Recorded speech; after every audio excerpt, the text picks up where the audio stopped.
This channel does not promote any violence, harmful, or illegal activities. All content provided by this channel is meant for an educational and information purpose only. মুর্শিদাবাদের দিকে নজর রাখবো।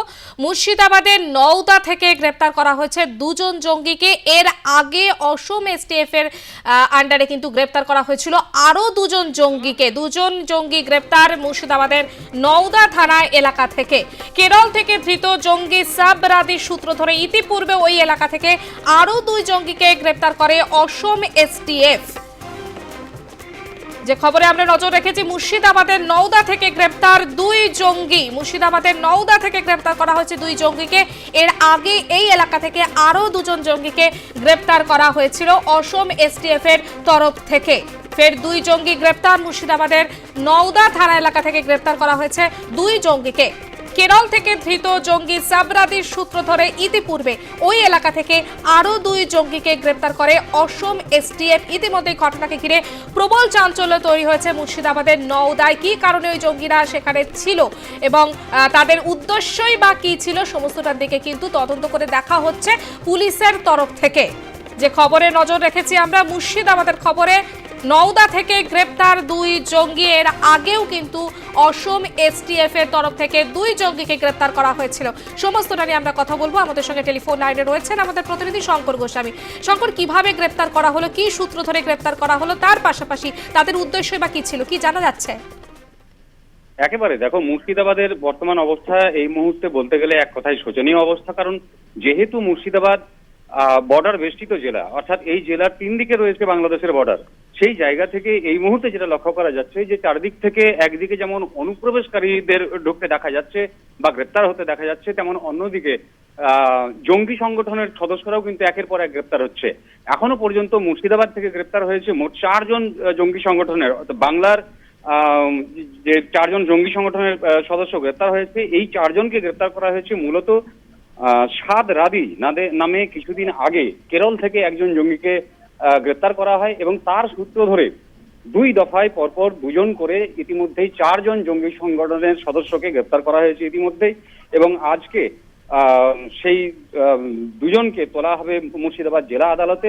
এবং এই যে জঙ্গি সংগঠনের সদস্যরা একের পর এক গ্রেপ্তার হচ্ছে, এই জায়গা থেকে মূলত এক কথায় রীতিমতো একটা আতঙ্কের বাতাবরণ তৈরি হয়েছে। শুধুমাত্র ওই সমস্ত এলাকা অর্থাৎ হরিহরপাড়া বা নওদাই নয়, সারা মুর্শিদাবাদ জেলা জুড়ে এর প্রভাব পড়েছে এবং সারা জেলাবাসী এই ঘটনায় রীতিমতো আতঙ্কিত হয়ে পড়েছেন যে এই হারে যদি অনুপ্রবেশকারীদের এখানে প্রবেশ হচ্ছে বা এখান থেকে যে হারে জঙ্গি সংগঠনের সদস্যদেরকে গ্রেপ্তার করা হচ্ছে, এই বিষয়ে কিন্তু মূলত একটা আতঙ্ক ছড়িয়ে পড়েছে। এবং সেই জায়গা থেকে জনসাধারণের যেটা আবেদন যে পুলিশ প্রশাসন তৎপরতার সাথে পদক্ষেপ গ্রহণ করলে তবে এটাকে থামা সম্ভব বা রুখে দেওয়া সম্ভব, নচেত কিন্তু দিনের পর দিন বেড়ে চলেছে। অর্থাৎ এই যে মুর্শিদাবাদের 3 দিকে বাংলাদেশ বর্ডার রয়েছে, যেটা দেখতে পাওয়া যাচ্ছে যে এই বাংলাদেশ বর্ডার অতিক্রম করে কেউ মাসখানেক আগে বাংলাদেশ থেকে পালিয়ে এসেছে, কেউ বিগত 10 বছর আগে এসেছে মুর্শিদাবাদে। তারা এখানে এসে যথারীতি তাদের নিজেদের আধার কার্ড, ভোটার কার্ড তৈরি করে এখানকার বাসিন্দা হিসাবে তারা থেকেছে এবং পরবর্তীতে তারা পরিযায়ী শ্রমিক হিসেবে বাংলার বাইরে গিয়েও বিভিন্ন জায়গাতে কাজ করছে। যেমন এই ইতিমধ্যে যে হরিহরপাড়া এবং নওদা থেকে যে 4 জনকে গ্রেপ্তার করা হয়েছে, এদের কিন্তু একে অপরের সাথে প্রত্যেকেরই যোগসূত্র রয়েছে যেমনটা জানতে পারা যাচ্ছে। এবং সংবাদ মাধ্যমের সামনে তাদের পরিবার সদস্যরাও কিন্তু এটা স্বীকার করেছে যে প্রত্যেকের সাথে প্রত্যেকের একটা সম্পর্ক রয়েছে। সেই জায়গা থেকে মূলত এই যে আতঙ্ক তৈরি হয়েছে যে এই হারে যদি নাশকতার ছক, অর্থাৎ এই যে জঙ্গি সংগঠনের একের পর এক সদস্য গ্রেপ্তার হচ্ছে বা অনুপ্রবেশকারীদেরকে গ্রেপ্তার করা হচ্ছে, এই যে বিষয়টি, এই বিষয়ে মূলত সারা জেলা জুড়ে, শুধুমাত্র নওদা বা হরিহরপাড়ায় নয়, সারা জেলা জুড়ে একটা আতঙ্কের বাতাবরণ তৈরি হয়েছে। সারা জেলা জুড়ে পুলিশের তৎপরতা বেড়েছে। পাশাপাশি যেটা জানতে পারা যাচ্ছে যে মুর্শিদাবাদের যে সীমান্তবর্তী এলাকা, সেই সমস্ত এলাকাতে যে বিএসএফ এর নজরদারিও বাড়ানো হয়েছে, এমনটা জানানো হয়েছে বিএসএফ এর তরফ থেকে। পাশাপাশি সারা মুর্শিদাবাদ জেলা জুড়ে চলছে পুলিশের নাকা চেকিং। ইতিমধ্যে যেটা দেখতে পাওয়া যাচ্ছে যে বিভিন্ন শহরের হোটেলগুলিতে পর্যন্ত পুলিশ চেকিং চালাচ্ছে এবং সেখানে যে রেজিস্টার খাতা হোটেলের, সেই সমস্ত রেজিস্টার খাতা খতিয়ে দেখছে। কারণ পুলিশের এটা সন্দেহ যে যেভাবে অনুপ্রবেশকারীরা এখানে প্রবেশ করছে বা জঙ্গিরা এখান থেকে গ্রেপ্তার হচ্ছে, এই জায়গা থেকে মূলত একটা আতঙ্ক সৃষ্টি হয়েছে। এবং এই জায়গা থেকে মূলত দেখো যেহেতু শীতের মরশুম, এই শীতের মরশুমে মুর্শিদাবাদ অর্থাৎ নবাবের দেশ, এই নবাবের দেশে কিন্তু পর্যটকদের ঢল নামে। সেই জায়গা থেকে কিন্তু এই বছরে যেটা লক্ষ্য করা যাচ্ছে যে এই মুহূর্তে মুর্শিদাবাদের পর্যটকদের সংখ্যাও কিন্তু রীতিমতো কম রয়েছে। এবং গতকাল লালবাগ শহরে যেভাবে পুলিশের তৎপরতা লক্ষ্য করা গিয়েছে, যে বিভিন্ন হোটেলে গিয়ে তারা তল্লাশি চালাচ্ছে, সেই জায়গা থেকে স্বাভাবিকভাবে পর্যটকরাও খুশি। তারা একটা নিশ্চয়তা করছে যে তারা শান্তিতে এই যে নবাবের জেলায় বেড়াতে এসে তারা শান্তিতে ঘুরে বেড়াতে পারবে, এমনটা তারা আশা প্রকাশ করছে। অর্থাৎ এক কথায় সারা জেলাবাসীর মধ্যে, শুধুমাত্র জেলাবাসীই নয়, বাইরে থেকে যে সমস্ত দেশ বিদেশ থেকে যারা পর্যটক আসে তারাও যখন শুনছে যে মুর্শিদাবাদের এরকম শোচনীয় অবস্থা, তারাও কিন্তু রীতিমতো দুশ্চিন্তায় পড়ে যাচ্ছে। স্বাভাবিকভাবে এই জায়গা থেকে কিন্তু পর্যটকদের যে একটা টানাপোড়েন, সেটা যথারীতি শুরু হয়েছে নবাবের জেলা মুর্শিদাবাদেও।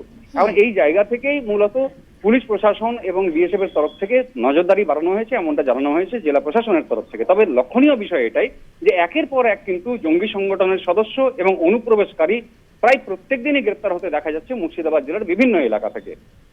একেবারে নজর রাখো শঙ্কর। আপাতত ধন্যবাদ তোমাকে। শঙ্কর গোস্বামী আমাদের প্রতিনিধি, আমাদের সঙ্গে টেলিফোন লাইনে ছিলেন। এবং মুর্শিদাবাদের নওদা থেকে গ্রেপ্তার করা হয়েছে দুজন জঙ্গিকে। এর আগে ওই এলাকা থেকে কিন্তু আরো দুজন জঙ্গিকে গ্রেপ্তার করা হয়েছিল, যাদেরকে আজকে মুর্শিদাবাদ জেলা আদালতে তোলা হবে। এবং নজরদারি বাড়ানো হয়েছে সারা মুর্শিদাবাদ জুড়ে, কারণ রাজ্যের কিন্তু বিভিন্ন প্রান্ত থেকে একদিকে যেমন অনুপ্রবেশকারী গ্রেপ্তার হচ্ছে, তার পাশাপাশি জাল পাসপোর্ট কাণ্ড, সেই কাণ্ডও কিন্তু গ্রেপ্তার করা হয়েছে বেশ কয়েকজনকে। বাংলাদেশ আবহের মধ্যে এইরকম একটা পরিস্থিতি, আর তার মধ্যেই কিন্তু আবারও মুর্শিদাবাদ থেকে দুজন জঙ্গিকে ইতিমধ্যে গ্রেপ্তার করা হয়েছে। তারপরে আরো দুজন জঙ্গি, মোট 4 জনকে, যাদেরকে আজকে মুর্শিদাবাদ জেলা আদালতে তোলা হবে। বাড়ানো হয়েছে জেলা জুড়ে নিরাপত্তা বিএসএফ এবং পুলিশ প্রশাসনের তরফ থেকে।